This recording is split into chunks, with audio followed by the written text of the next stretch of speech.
Hey everyone, welcome back. This is Six Path Weeb, and today we're diving into something that completely reshapes the shinobi world as we know it. What if Naruko had Isshiki's eye?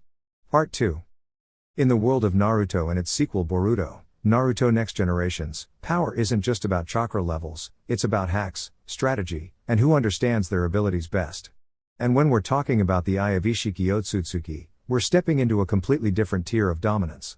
The dojutsu that allowed Isshiki to shrink objects, store them in a timeless dimension, and overwhelm even legends like Naruto Uzumaki and Sasuke Uchiha is not just powerful, it's game-breaking. But now imagine this. Instead of Isshiki, that eye belongs to Naruko. In Part 1, we explored the awakening, the shock, the mystery, and the first hints of what this power could become. But in Part 2, things escalate. The shinobi world starts to react. Alliances shift. Threat levels change. And Naruko herself begins to understand that having Ishiki's eye isn't just a blessing. It's a responsibility that could isolate her from everyone she cares about. How does this affect her growth? Does she rely on it too much? Or does she master it in a way even Isshiki never could? The battlefield is about to evolve. Disclaimer: the content on this channel is for entertainment and discussion purposes only. I do not own any of the anime footage used in my videos. All rights and credits go to their respective creators and copyright holders. Alright. Let's begin. The next morning, after learning the truth about the nine-tailed fox sealed within her, Naruko returned to the Hokage Tower. She had already stopped by the records office to have her ninja identification photo taken, standing as tall and proud as she could manage. Even though her thoughts were still swirling from the night before, she reminded herself that being a ninja meant facing challenges with courage. Instead of heading straight home, Naruko made her way toward the Hokage's office. As she passed the secretary's desk, she offered a bright smile. "Good day. I have some documents that I believe Lord Third would want to examine," she said politely. The secretary nodded, recognizing Naruko's cheerful determination. With permission granted, Naruko gently opened the office door and stepped inside. "Good day, Gramps," she called warmly. Seated behind his desk, the third Hokage, Hiruzen Sarutobi, looked up and smiled at the sight of her. He could always tell when Naruko was thinking deeply about something important. Before he could ask why she had come, Naruko continued, her voice steady but sincere. "After our talk last night, I realized that by keeping the Uzumaki clan records to myself, I wasn't helping the village grow. I want to change that." She reached into her coat and carefully pulled out a neatly tied stack of papers. Setting them on the Hokage's desk, she explained, "I used shadow clones to stay up late copying these pages from the clan books. They include research on how someone might inherit more than one special ability, and notes on a special kind of paper that can help identify what category a person's gifts belong to." Hiruzen Sarutobi adjusted his glasses as he picked up the stack. His expression softened with emotion. It was uncommon for any ninja clan to share their private records, even copies. Long ago, when Konohagakure was founded, many clans had guarded their techniques closely. The village library contained mostly beginner techniques because families wanted to protect their traditions. Only a few generous leaders had shared more advanced knowledge to support those without clan guidance. Seeing Naruko offer this information freely, with no expectation of reward, moved him deeply. "You have a kind heart, Naruko," he began, carefully placing the documents inside his desk for safekeeping. "Your decision shows true leadership." Before he could say more, the office door burst open. Charging inside was Konohamaru, holding a practice shuriken made of soft training material. "Today's the day I defeat you and become Hokage," he declared dramatically.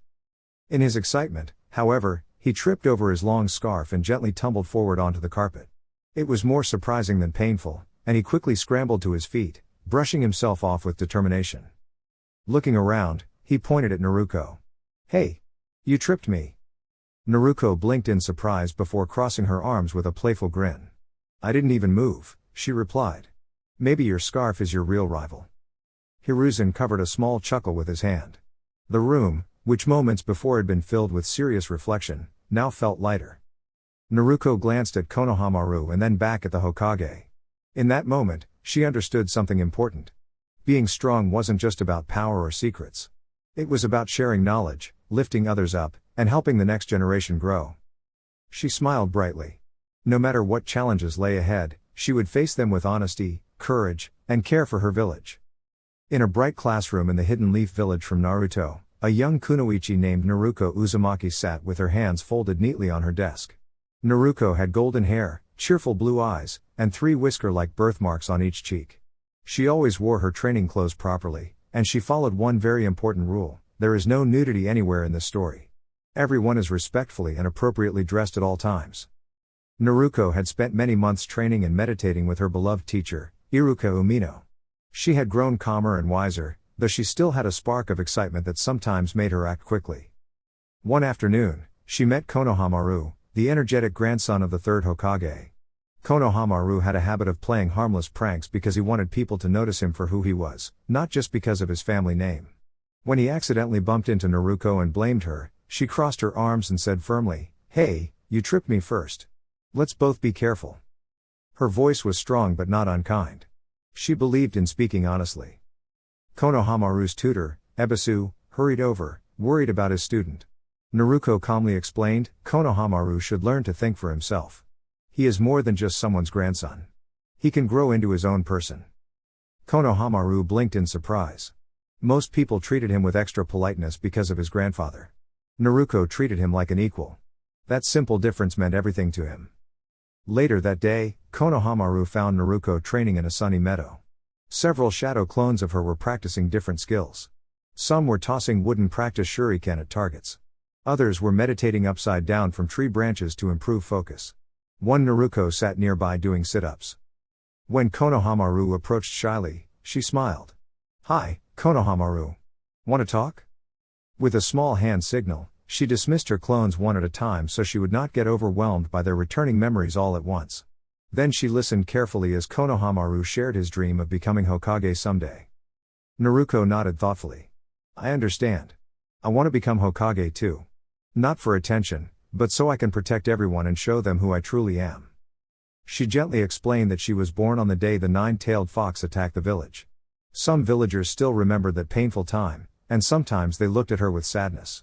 But she had learned to face each day with courage. "I take it one step at a time," she said. "And I'm grateful for the people who believe in me. Grandpa Sarutobi, the ramen shop owner and his daughter, and Iruka-sensei, they helped me grow strong." Konohamaru smiled brightly. For the first time, he felt understood. A month later, it was time for the new Jinan teams to be announced at the academy.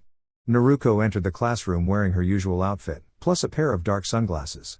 She had awakened a special dojutsu called the Ransigen, and the glasses helped her practice using it discreetly. When Iruka-sensei began announcing teams, Naruko listened carefully. She noticed something interesting: her name was not called. She raised her hand politely. "Iruka-sensei, I don't believe my name was announced." The entire classroom gasped. Iruka coughed gently. "Naruko, please report to the roof an hour before the Jonin arrive. You will be meeting 2 other Jinan who are not assigned to standard teams." Naruko simply nodded. She was curious rather than upset. On the rooftop, Naruko met her new teammates. To her left stood Rei Higurashi, a calm girl with long dark hair and a graceful posture. To her right stood Iori Kusanagi, a confident boy with a practice sword on his back. Naruko smiled warmly. "My name is Naruko Uzumaki. It's nice to meet you both." Rei bowed slightly. "Rei Higurashi. I look forward to working together." Iori grinned. "Iori Kusanagi. Let's become a strong team." Instead of waiting in silence, Naruko suggested they introduce themselves properly. They sat in a small circle and shared their likes, hobbies, and dreams. Naruko spoke first. "I love reading my clan scrolls and training to improve myself. My goal is to become Hokage one day, so I can protect the village and make everyone proud." Rei explained her love for landscape painting and meditation. She also shared that her clan possessed a special ability called Spirit Release, which allowed her to interact with chakra in unique ways, especially seals. Iori revealed that his family had a natural talent for fire techniques and that he hoped to restore his family's honor by reclaiming a treasured sword one day. Naruko then removed her sunglasses briefly and activated her Ransigen. Her eyes shimmered with 8-pointed purple stars on warm orange backgrounds. She carefully explained what it could do and what its limits were. Rei and Iori listened respectfully. In return, they shared more about their own abilities. Instead of feeling competitive, the 3 felt encouraged. They realized that by trusting each other early, they were already building something special. High above, the 3rd Hokage, Hiruzen Sarutobi, observed them through his crystal ball. He smiled warmly. These three, he said softly, have already passed the most important test, learning to trust one another. Naruko looked at her teammates and felt hopeful. She knew the path ahead would require patience, teamwork, and kindness. She also knew that true strength came not from power alone, but from understanding others. And with that, Naruko Uzumaki, future Hokage, took another confident step toward her bright and shining dream. The afternoon sunlight streamed gently through the tall windows of the Hokage's office in Kanahagakure. The village felt peaceful, filled with the laughter of children training in the academy courtyard below.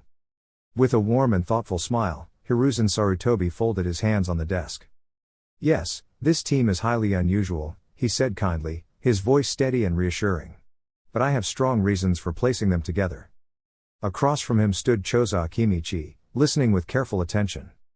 Sarutobi continued, "Each of these three is more mature than many of their classmates. They look at the world with thoughtful eyes. And though they may not say it aloud, each of them has felt like an outsider at some point." He spoke gently of Rei, whose confidence and honesty sometimes made others unsure how to approach her. He spoke of Iori, whose family history made him feel different, even though he carried himself with quiet pride. And then he spoke of Naruko. "As for Naruko," Sarutobi said softly, "she has known loneliness. Yet she continues to greet each day with determination and hope. She chooses kindness even when it would be easier to close her heart." Naruko Uzumaki, a spirited young ninja with bright dreams and boundless energy, had learned to smile even when she felt left out. She trained harder than anyone realized, sometimes pretending she struggled more than she truly did. In truth, she was among the academy's most talented students. But she kept that secret close, unsure of how others might react. These three, Sarutobi explained, have quietly supported one another in their own ways. They learned to endure challenges without growing bitter. That shows remarkable strength of character. He leaned back thoughtfully. They have also hidden their true abilities, blending in rather than standing out. It was not done out of pride, but out of caution. They needed time to understand themselves. Choza nodded slowly, beginning to understand. If they were placed with classmates who only knew their masks, Sarutobi continued, it might be difficult for everyone to adjust. True teamwork requires trust. Away from old expectations, they can reveal who they really are.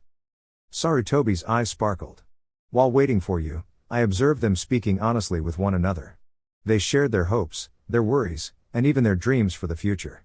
That is the beginning of real teamwork." Choza smiled warmly. Though he had expected to guide an ordinary team, he now realized he had been entrusted with something special. These young shinobi were not simply talented, they were resilient. "I understand, Lord Hokage," Choza said with a respectful bow. "I will guide them with care. I will help them grow, not only as ninja, but as kind and confident people." Sarutobi nodded with approval. "That is all I ask." Far below the office, Naruko stood with Rei and Iori in the training yard. She laughed brightly at something Iori said, her eyes shining with excitement for the journey ahead. For the first time, she felt that she did not need to hide who she truly was. Together, the three young ninjas stepped forward into their new beginning, ready to learn, ready to trust, and ready to grow. Rei Higurashi was walking home from the Ninja Academy, her school bag bouncing lightly against her shoulder. The afternoon sun painted the rooftops of Konoha in warm gold, and she found herself replaying her very first team meeting over and over in her mind. For the first time in years, Rei felt at ease. In her previous classes, she had often felt overwhelmed by classmates who were more interested in showing off than working together. When she learned she would be placed on a team with students from other classes, she felt a small spark of hope. Because the academy classes rarely mixed, there was little chance she would already know her teammates. That meant a fresh start. Climbing the stairs to the meeting room earlier that day, Rei had taken a deep breath and prepared herself for anything. What she found instead surprised her in the best way. Naruko Uzumaki greeted her with a wide grin and an enthusiastic wave. Naruko had bright eyes and an energy that seemed to fill the entire room. She spoke openly and laughed easily, and there was something wonderfully genuine about her. Naruko treated Rei like an equal from the very first moment, as if they had already been friends for years. Iori, their other teammate, was quieter. He stood with his arms folded, observing everything carefully. At first glance, he seemed serious and reserved, but when Naruko accidentally knocked over a stack of practice scrolls and scrambled to pick them up, Iori knelt down to help without saying a word. Rei noticed the small, thoughtful gestures. Iori reminded her of a calm forest, steady, protective, and dependable. To her surprise, Rei found herself relaxing. She spoke more freely than she usually did. Naruko listened closely, nodding with bright curiosity, while Iori offered short but sincere responses. By the end of the hour, the three of them were sitting in a small circle, talking about their dreams. Naruko shared hers proudly. She wanted to become Hokage one day, not for glory, but so she could make sure everyone in the village felt seen and valued. She said it with such confidence that Rei could not help but believe her. Rei realized something important in that moment. Naruko's strength was not just in her determination. It was in her kindness. Naruko believed in people before they believed in themselves. And that made all the difference. Their new sensei, Kuza Akimichi, had also been a pleasant surprise. He greeted them with a warm smile and sat cross-legged on the floor so they could all be at the same level. His presence felt steady and comforting, like a solid oak tree in a gentle breeze. "Hello," he said kindly. "I'm Kuza Akimichi, and from today forward, I will be your sensei. If you ever have questions, about training, about teamwork, or even about life, I'm here for you. If I don't know an answer, we'll find it together." Rei appreciated that.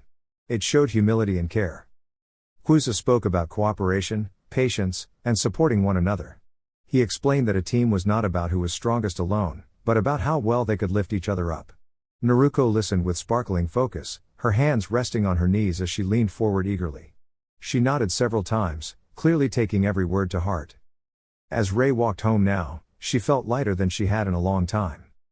Naruko's cheerful determination, Iori's steady calm, and Kuza's guidance gave her confidence that this team would grow into something special. For the first time, Rei felt she did not have to carry everything by herself.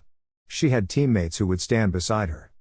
And Naruko, bright, hopeful Naruko, was already becoming the heart of their team. From that day on, the three young ninja promised themselves something simple but powerful. They would grow stronger together, help others whenever they could, and always treat one another with respect. In the bright and bustling village of Kanahagakure, a new team had just been formed under the guidance of Kuza Akimichi. He stood before his students with a calm but determined expression, explaining his plans for the coming weeks. For the first week, there would be no missions at all, only drills, exercises, and teamwork practice. Kuza made it very clear that rushing into missions, even the simplest ones, without learning how to cooperate properly would be a mistake. He explained that small errands did not truly teach trust or coordination. Sweeping floors together or delivering packages might help neighbors, but it did not always prepare a team to think as one. The second week would still focus heavily on training, but the team would slowly begin taking on simple assignments to test what they had learned. As Rei approached the wooden gate of her family's shrine, she paused, her thoughts drifting back to the end of that meeting. After Kuza had dismissed them, she had noticed Naruko walking a short distance behind her in the academy hallway. Naruko Uzumaki, bright, determined, and often unpredictable, had called out to her. Rei had spun around quickly, startled, and asked why she was being followed. She had been ready to defend herself if necessary, though she hoped she would not have to. To her surprise, Naruko had not come to bother her or tease her. Instead, she spoke with an unusual seriousness. She explained that long ago, a powerful seal had been placed on her, and she felt Rei deserved to know. Rei's curiosity immediately sparked. She loved studying seals and their intricate patterns. She gently asked if she could see it. But Naruko shook her head. She would not reveal the seal or explain its full purpose. When Rei asked why Naruko had mentioned it at all, Naruko's blue eyes became steady and focused. "I told you," she said softly, "because I need you to promise never to weaken it." Her tone carried a weight Rei had never heard before. It was not playful or loud. It was protective, like someone guarding something precious. Whatever the seal was, it clearly mattered deeply to her. Rei saw how serious she was and gave her word. She promised that she would never do anything to harm the seal or interfere with it. The change in Naruko's expression was immediate. Relief washed over her face, followed by sincere gratitude. She thanked Rei in a quiet voice before heading home. Now, standing at her family's shrine, Rei folded her hands behind her back and gazed at the evening sky. What kind of seal could carry such importance? What responsibility did Naruko bear that made her so cautious? Rei realized something important that day. Naruko was not just the loud, attention-seeking girl many assumed her to be. She carried hidden burdens with courage. She trusted Rei enough to share a secret, even if she could not share every detail. From that moment on, Rei decided she would not only honor her promise but also strive to become someone worthy of that trust. And somewhere in the village, Naruko trained with renewed determination, knowing she had taken a small but meaningful step toward building stronger bonds with her team. Although Rei would never tell anyone about the conversation she had with Naruko, she had to admit her curiosity had been stirred. Naruko carried a mysterious seal, and while she had spoken of it calmly, there had been a flicker of uncertainty in her eyes. Rei deeply respected personal boundaries. She believed that trust was something to protect, not pry into. Still, her mind buzzed with questions. Rei found herself caught between two strong feelings: her desire to respect Naruko's privacy and her wish to better understand something that clearly mattered to her friend. After careful thought, Rei chose a path she could feel good about. Instead of questioning Naruko further, she decided to study old family records about historical sealing techniques. If she discovered something helpful, she could gently offer support, without ever crossing a line. The quiet archive smelled faintly of parchment and ink. Dust motes floated in the beams of afternoon sunlight as Rei carefully turned the pages of ancient scrolls. Some told stories of seals used for protection, others for safeguarding knowledge or preserving heirlooms. Each scroll reminded her that seals were not symbols of danger, they were symbols of trust and responsibility. Meanwhile, across town, Iori stepped through the back door of his family's house and bakery. The warm scent of fresh bread wrapped around him like a hug. He called out a gruff but friendly greeting before heading into the large kitchen. On the counter, as always, were a few small rolls set aside for the family. He grabbed one with a grateful smile. The Kusanagi clan, once known for its craftsmanship and dedication to balance, had gone through difficult times in the distant past. In the land of grass, some members of the clan had once believed they deserved power over others. That belief created division and unrest within their community.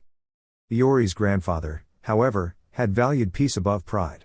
He encouraged Iori's parents to leave and begin anew in a place where they could live quietly and honestly. They settled far from the political tensions of the hidden village of the land of grass and opened a bakery instead. Flour replaced ambition. Patience replaced pride. Over time, much of the wider Kusanagi clan drifted apart, choosing different paths across the world. Some pursued study. Others became artisans or scholars. Though the legendary family sword eventually came into the possession of Orochimaru, it was no longer a symbol of power, it had become a reminder that tools reflect the heart of the one who holds them. Iori's father, Kenma, often told his children that true strength came not from claiming superiority, but from lifting others up. A family's honor, he would say gently, is not built on ruling. It is built on kindness, responsibility, and humility. As Iori finished his role, he thought about Naruko. She trained harder than anyone he knew, yet she always found time to encourage her teammates. Whatever the seal represented, he trusted that Naruko would face it with courage and compassion. Back in the archives, Rei closed another scroll and smiled thoughtfully. Whether she uncovered answers or not, she had learned something important: supporting a friend sometimes meant waiting patiently until they were ready to share. And somewhere under the wide blue sky, Naruko continued her training, unaware that her quiet strength was already inspiring those around her. She did not need to prove herself to anyone. Step by step, she was becoming exactly who she was meant to be: a protector, a friend, and a light that guided others forward. In a bright and peaceful season in the Hidden Leaf Village, young ninja trained not only to grow stronger, but also to grow kinder and wiser. Among them was a cheerful girl named Naruko. Naruko had sunshine-bright hair and an even brighter spirit. She believed that hard work and friendship could overcome any challenge. She always wore her training clothes properly, and there was a strict rule in her world: there was no nudity anywhere at any time. Everyone dressed respectfully, and their stories focused on courage, teamwork, and learning. On Team Choza, Naruko trained alongside Iori of the Kusanagi family and a calm, thoughtful girl named Rei. Their sensei was the warm-hearted and big-smiled Choza Akimichi, who believed that a full stomach and a full heart were equally important. Iori often spoke about his family's unique gift.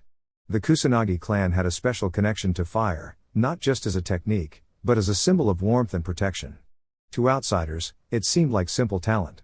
But to Iori, it felt like a partnership. Fire, in his words, was like a loyal friend that stayed close and steady.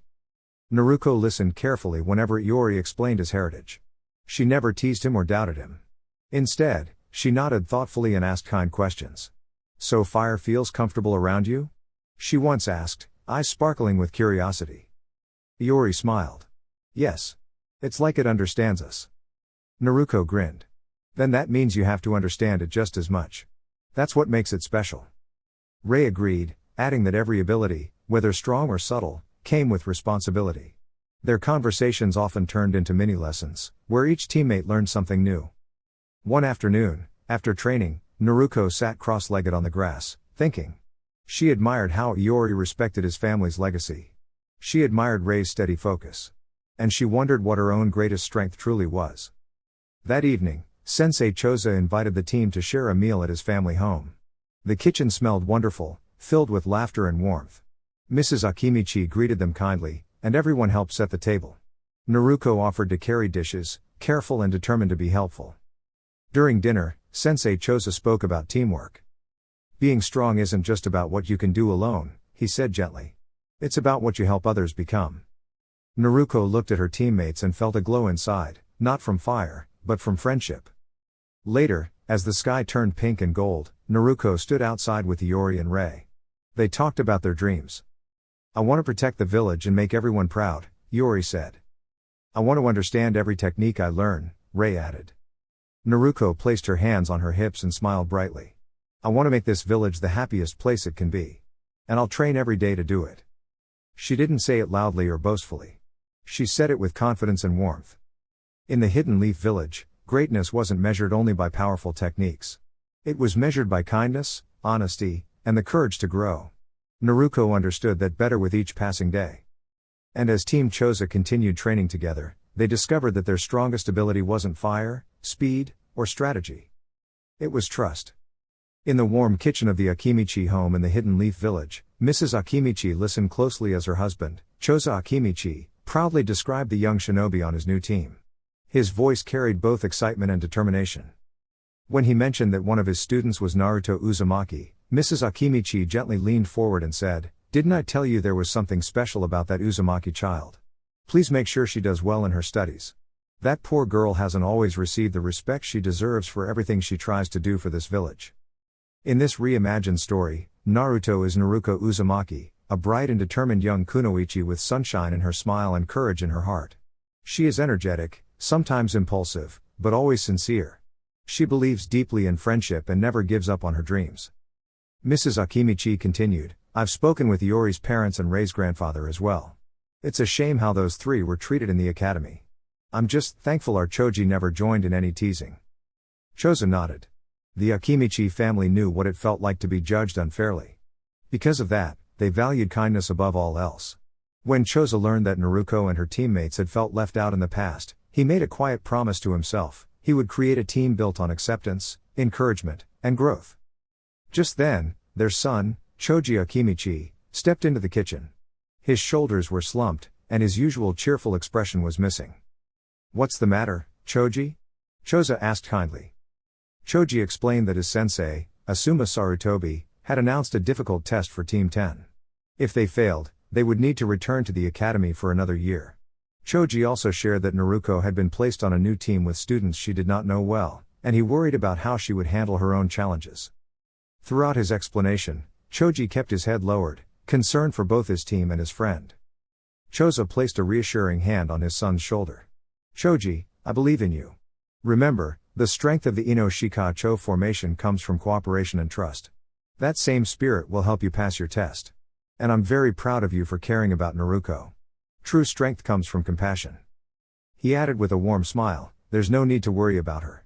She's on my team, and I'll make sure she grows stronger every day." Soon, Mrs. Akimichi called them to dinner, and the family gathered around the table, grateful for each other and for the chance to support the next generation. The following morning at exactly 8 o'clock, every member of Team Choza arrived at the training field. Naruko stood tall, her bright eyes filled with determination. She wore her usual shinobi outfit, comfortable, practical, and completely appropriate for training. It is a strict rule in this story that there is no nudity anywhere in the content. For the first 2 hours, Choza led Naruko, Rei, and Iori through warm-up exercises. They practiced stretches, running laps, push-ups, sit-ups, and balance drills. Choza participated alongside them, showing that leadership meant sharing in the effort. Naruko approached each task with enthusiasm. When she stumbled during a balance drill, she laughed at herself and tried again. Her energy lifted the spirits of her teammates, and soon they were encouraging one another. After warm-ups, Naruko and Iori prepared to spar, but Choza gently stopped them. "For the first week," he explained, "we will focus on mastering our forms. Before you challenge one another, you must understand your own movements, and learn to observe your teammates. Naruko listened carefully. Though she was eager to prove herself, she understood the wisdom and patience. She practiced her taijutsu forms with focus, paying attention to Rei's steady footwork and Iori's precise timing. In turn, they noticed Naruko's quick reflexes and creative thinking.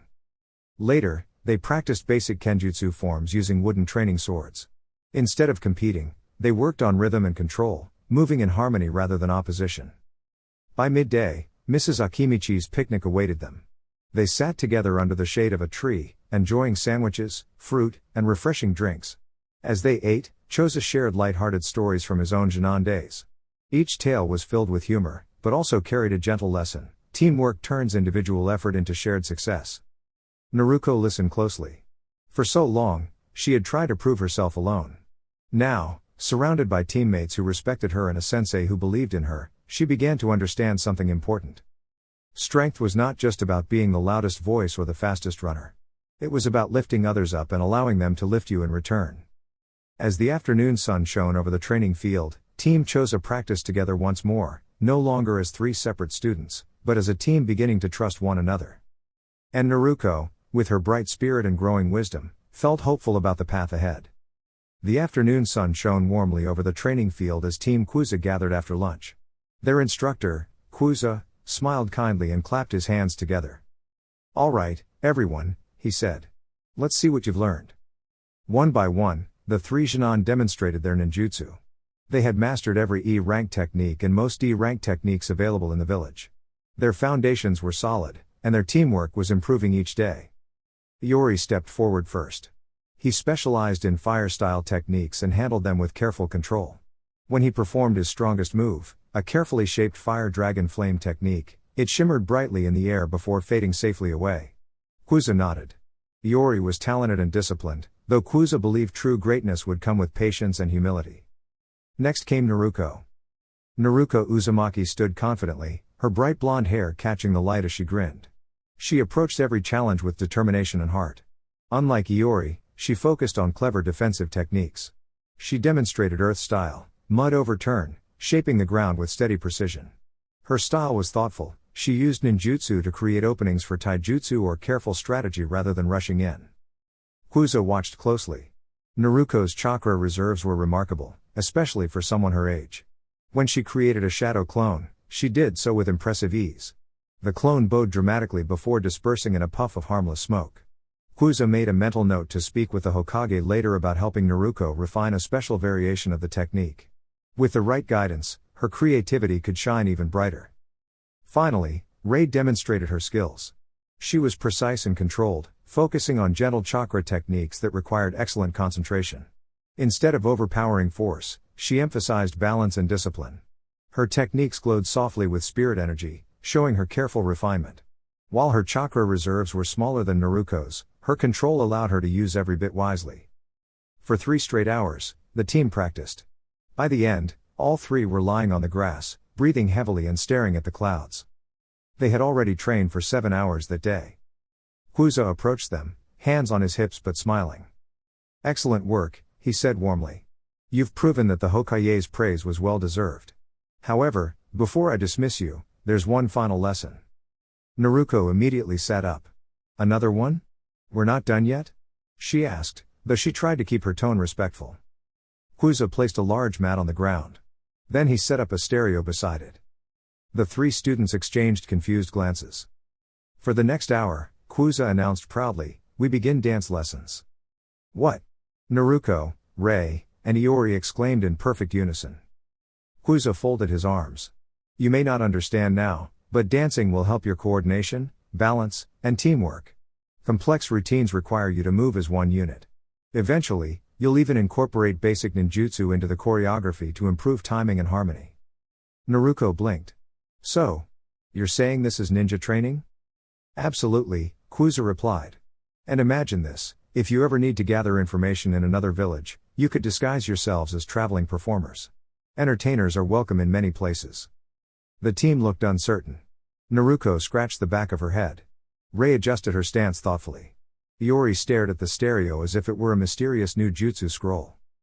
Kwuza cleared his throat and pulled out a microphone. "Here's the deal," he said. You three can dance. Or I will sing. He paused dramatically. And I have been politely asked never to sing in public again. Naruko's eyes widened. She jumped to her feet immediately. All right. Let's dance, she declared heroically. Teamwork through rhythm. Rei tried not to laugh, and Iori quickly stood as well. Soon, upbeat music filled the field. Kuza demonstrated the first simple routine: steps forward, turn, slide, clap. It felt awkward at first.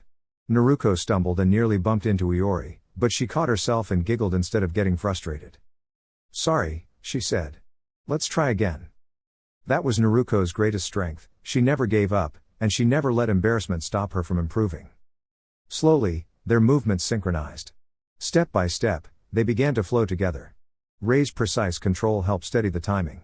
Iori's discipline kept the formation tight. Naruko's energy lifted everyone's spirits. Before long, they were laughing while completing the routine smoothly. Kuza smiled proudly. You see? Growth doesn't always come from what you expect. As the hour ended, the team stood in formation, finishing the final pose together. Naruko placed her hands on her hips and grinned brightly. I still think ninja training is weird sometimes, she said cheerfully. But if it makes us stronger as a team, I'm all in. The three friends walked home together, tired but happy. And from that day on, whenever a mission required perfect coordination, Team Kuza moved with the rhythm and harmony of dancers, because sometimes, the path to becoming a great ninja begins with learning how to move in step with others. Kuza had to hold back a warm laugh as Rei, Iori, and Naruko hurried over to the bright blue dancing mat he had carefully laid out earlier. Naruko's ponytail swished as she skidded into place, her eyes sparkling with excitement. She nearly bumped into Rei in her rush, but quickly steadied herself and grinned. All right, she said cheerfully. Let's do this. Once the three of them were standing side by side, Kuza cleared his throat and unrolled a large diagram. It showed colorful footprints and arrows pointing in different directions. He explained each step slowly, demonstrating with smooth, practiced movements. The dance was simple in theory: step, turn, clap, slide, but it required teamwork. If their timing was off, they would bump elbows or step on each other's toes. Naruko listened closely, nodding with determination. She wanted to get it right. She always wanted to get it right. After giving them a few minutes to study the diagram, Kuza gently rolled it back up and walked over to the stereo. He pressed play, and upbeat music filled the training hall. At first, everything went wrong. Rei spun too early and nearly twirled into Iori.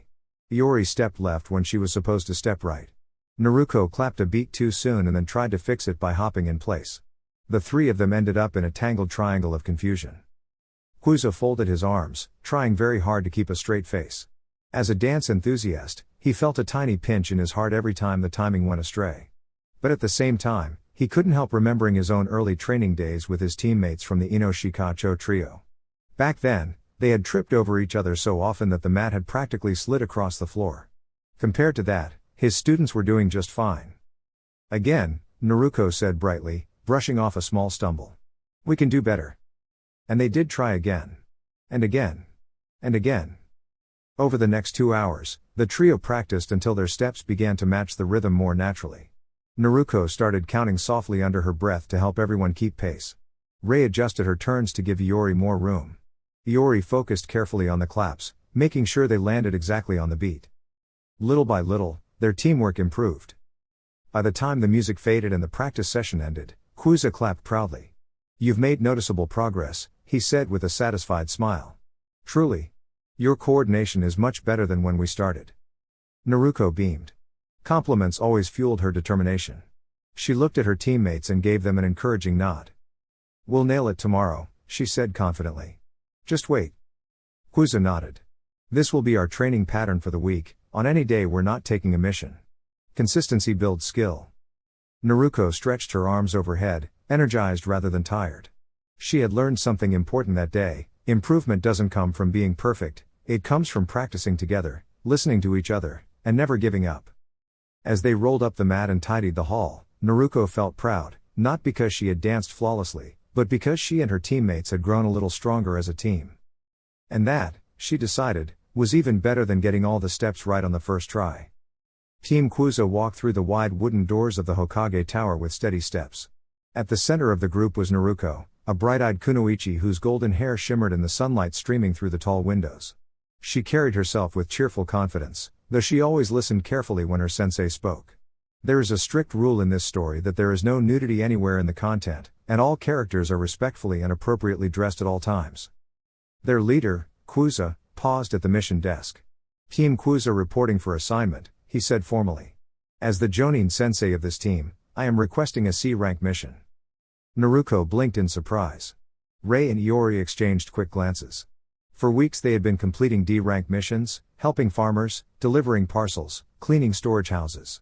They had taken each task seriously, working hard to improve their coordination and trust. Still, none of them expected their sensei to ask for a higher-level assignment so soon.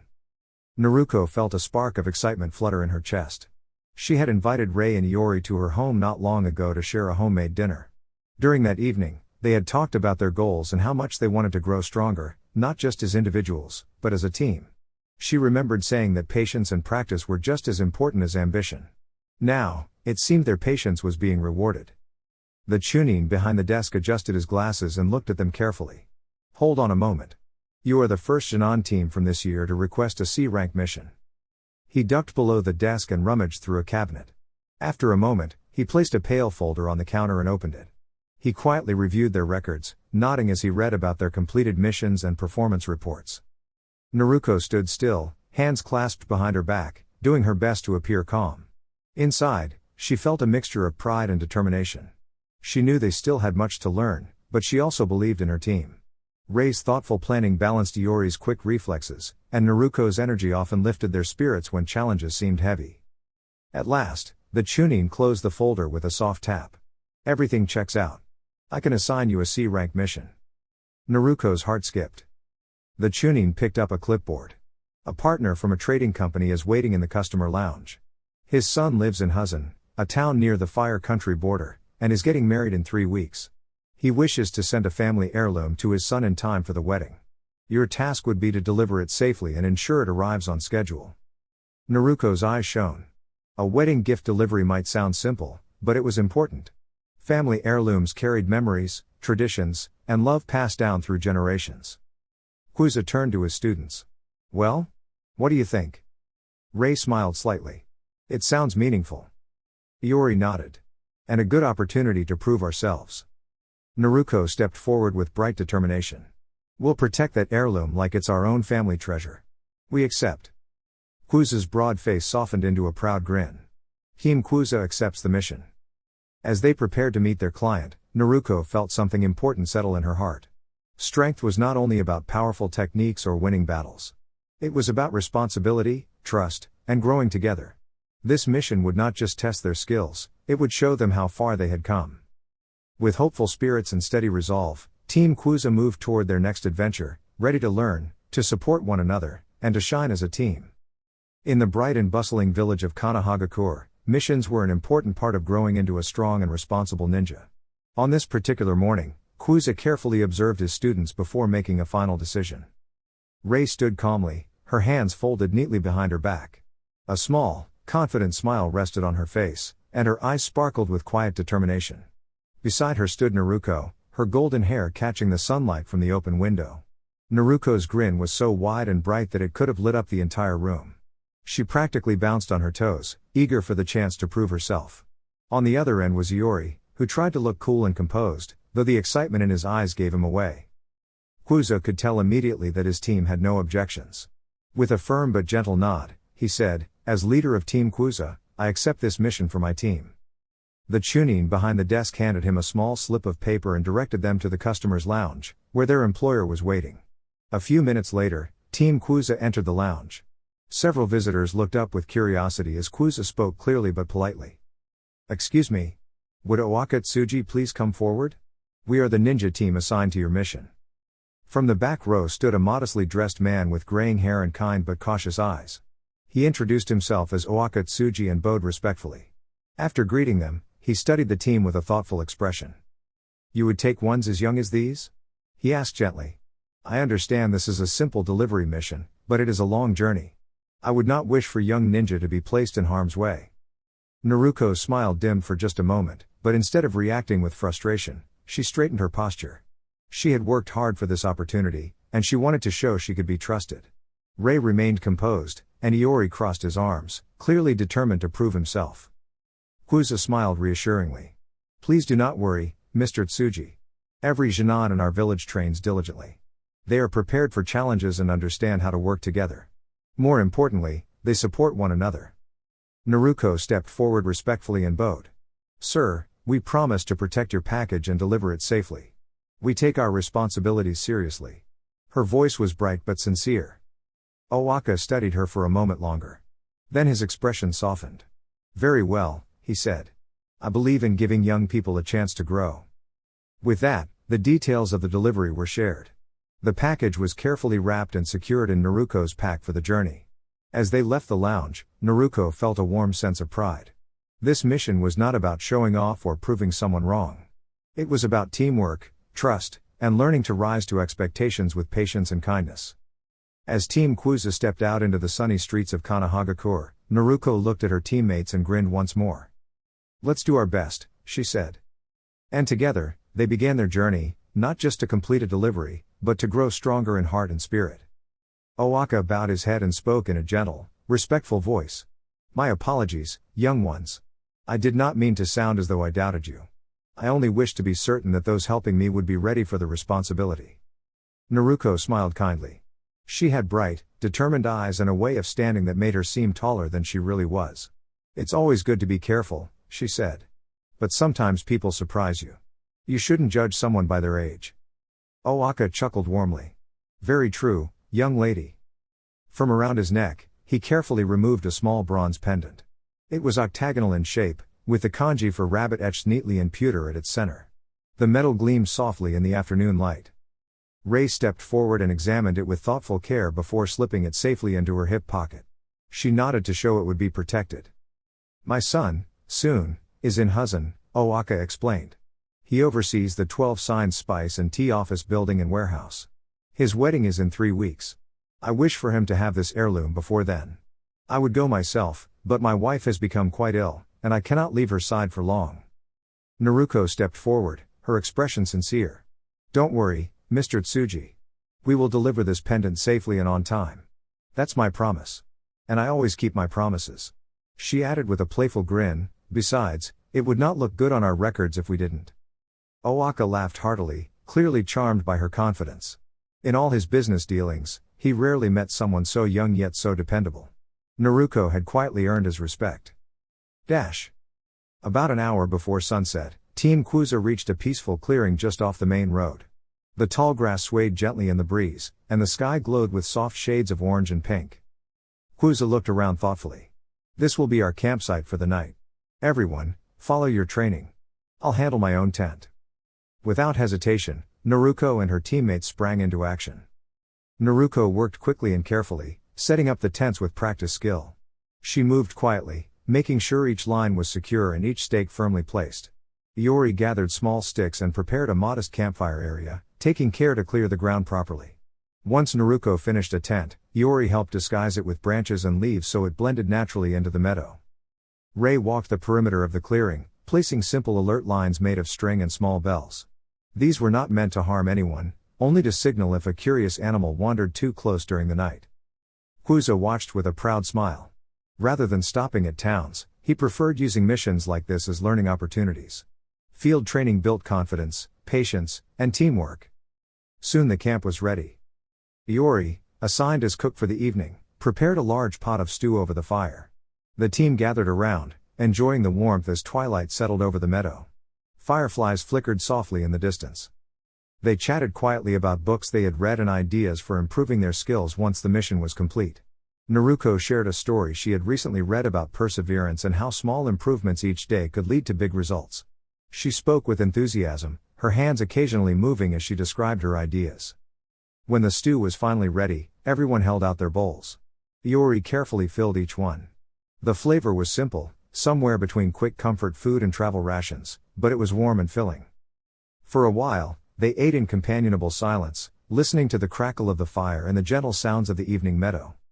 Naruko looked up at the stars beginning to appear overhead. She felt proud of her team. This mission was not about fame or glory. It was about trust, responsibility, and honoring a family's history. She tightened her headband slightly and smiled to herself. Every step forward, no matter how small, helped her grow into the kind of ninja she wanted to become, someone others could rely on. As the first stars began to sparkle above the trees, Choza Akimichi set down his empty bowl and looked around at the small campsite. "All right, team, here's the plan," he said in a steady voice. "We'll take 3-hour shifts starting now. It's 8 o'clock, and Naruko has first watch. At 11, she will wake Rei. Rei will hand it over to Iori at 2, and I'll take the final shift at 5. I'll wake everyone at 8 in the morning, and we'll be ready to leave at 9 sharp. Understood?" Everyone nodded. One by one, they headed toward their tents, leaving Naruko seated on a smooth log near the fire's fading glow. Naruko Uzumaki, known to many as the bright and determined heroine of Naruto, closed her eyes for a moment and activated her special dojutsu, the Ransigen. When she opened them again, her irises shimmered with gentle light. She slowly rotated her focus in a wide circle around the camp, carefully observing the forest beyond. Using a dojutsu for long periods usually required caution. It took steady concentration and a bit of stamina. But Naruko had always possessed remarkable energy and resilience. To her, this watch was not only a responsibility but also a chance to improve her control and discipline. She became so focused on her task that she did not notice Rei approaching quietly from behind. Rei paused when she saw Naruko's glowing eyes. She had seen other famous dojutsu before, the cool, pale gaze of the Byakugan and the intense red of the Sharingan, but the Ransigen felt different. It did not seem distant or sharp. Instead, it gave off a comforting warmth, like a lantern guiding travelers home. For several minutes, Rei simply watched Naruko from across the log. Naruko's expression was calm and distant, her awareness clearly directed beyond the campsite. Finally, Rei shook herself from her thoughts. She had come early for a reason. "Naruko?" Rei asked softly. "May we talk for a moment?" Naruko blinked and gently deactivated the Ransigen. Her eyes returned to their usual bright blue. "Oh. Sorry, Rei," she said, rubbing the back of her head with a sheepish smile. "Is it already 11? Rei smiled faintly. "No. I came early because there's something I wanted to ask you." Naruko tilted her head curiously. "What is it?" Rei took a careful breath. "The seal you once mentioned to me," she said quietly. "It protects something important inside you, doesn't it?" Naruko stiffened slightly. The friendly ease in her posture faded, replaced by uncertainty. Rei immediately realized how serious the topic was. "I'm not asking to pry," Rei continued gently. "I just want to understand. If there's something powerful inside you, and it's difficult to carry, you don't have to face that alone." Naruko looked down at her hands. For a moment, she said nothing. Then she spoke in a small but steady voice. "There is something sealed inside me," she admitted. "It's a great spirit of enormous energy. The seal keeps us both safe. It isn't something I talk about much. Because some people misunderstand." Rei nodded thoughtfully. "I read that those who carry such seals are often treated unfairly. That isn't right." Naruko gave a faint smile. "It used to bother me a lot. I worried that if people knew, they'd look at me differently. But I'm learning that what's inside me doesn't define who I am. My choices do." Rei's expression softened. "That's exactly why I wanted to speak with you. You're not just someone with a seal. You're our teammate. You're brave, kind, and always trying your best." Naruko blinked in surprise. "You really think so?" "I know so," Rei replied. For a long moment, the two girls sat quietly beneath the stars. The forest rustled gently in the night breeze, peaceful and still. Naruko straightened her shoulders. "I want to grow strong enough to use this power responsibly," she said. "Not to impress anyone, and not because I feel pressured, but because I want to protect the people who believe in me." Rei smiled. "And we'll help you. That's what teammates are for." Naruko's grin returned, bright and genuine. "Thanks, Rei. That means a lot." They continued talking quietly until it was time for the shift to change.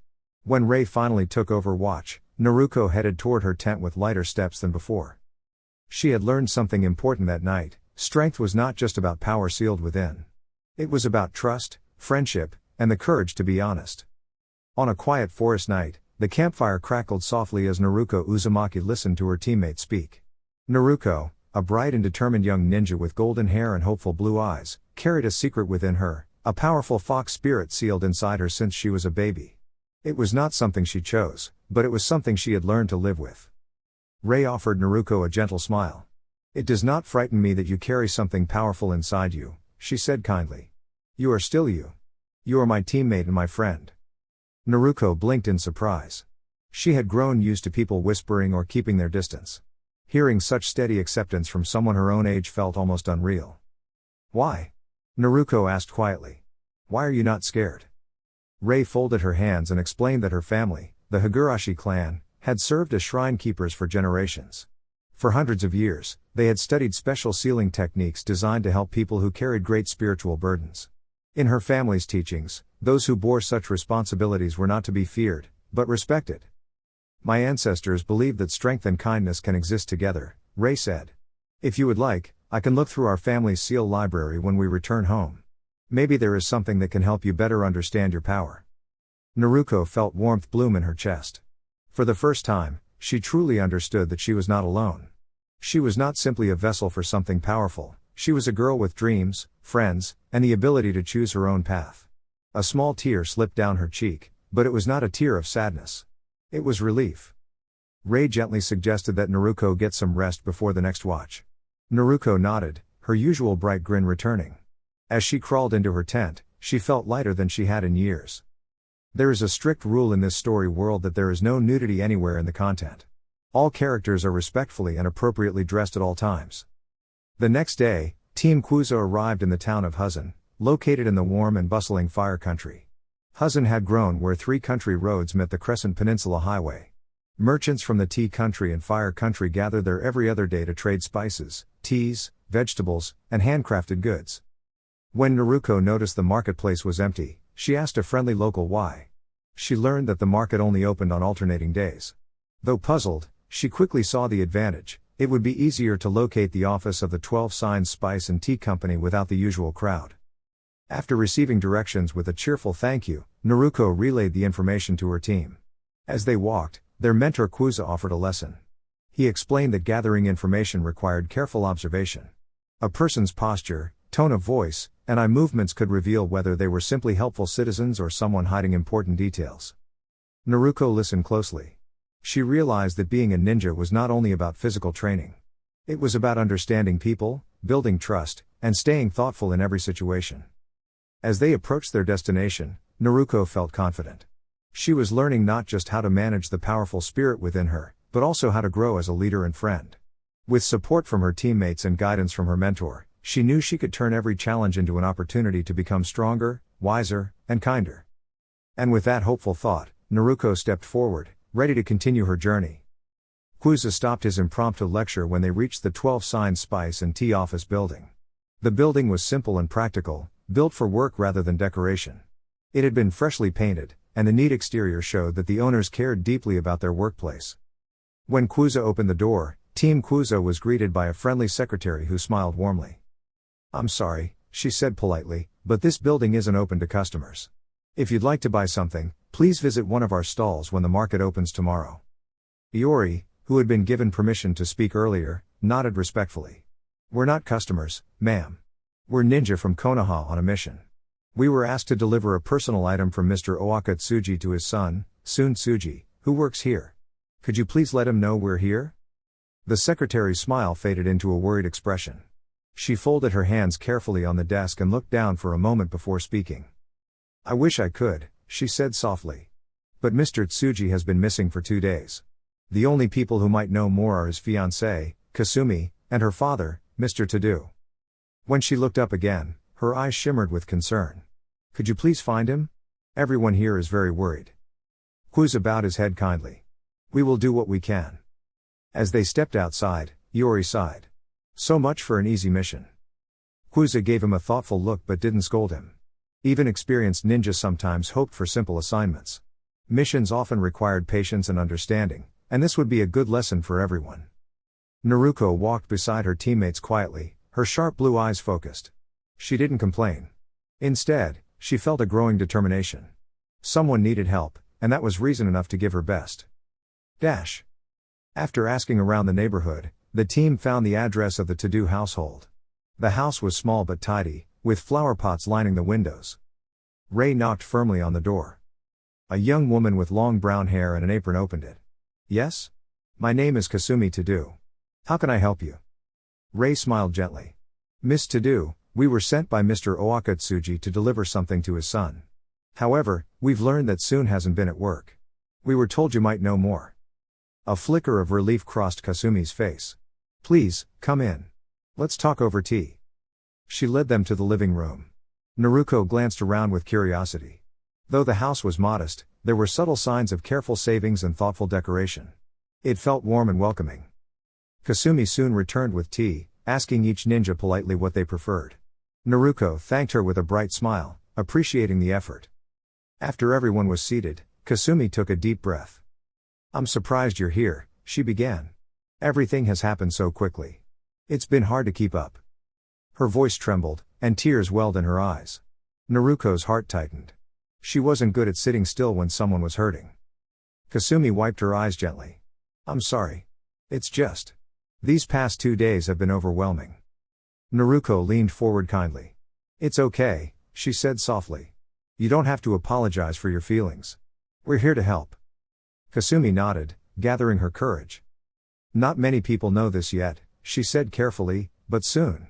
He was taken last night. The room grew quiet, not with fear, but with focus. Naruko's expression became serious, yet calm. She didn't jump to conclusions or act rashly. Instead, she spoke with steady confidence. Thank you for telling us, she said. We promise we'll look into this carefully. You're not alone in this. Kuza nodded approvingly. Naruko was growing, not just in strength, but in heart. Missions weren't just about skill. They were about protecting hope. And as Naruko stood ready to begin the next step of their search, she felt something warm inside her, not anger, not frustration, but purpose. Someone needed help. And she would not give up until she found the truth. Dear YouTube family. That's all for now, but this is only the beginning. If you enjoyed the journey, found value in the content, or simply had a good time watching, don't forget to like, share, and subscribe to the channel. Your support keeps the momentum going and helps this community grow stronger with every upload.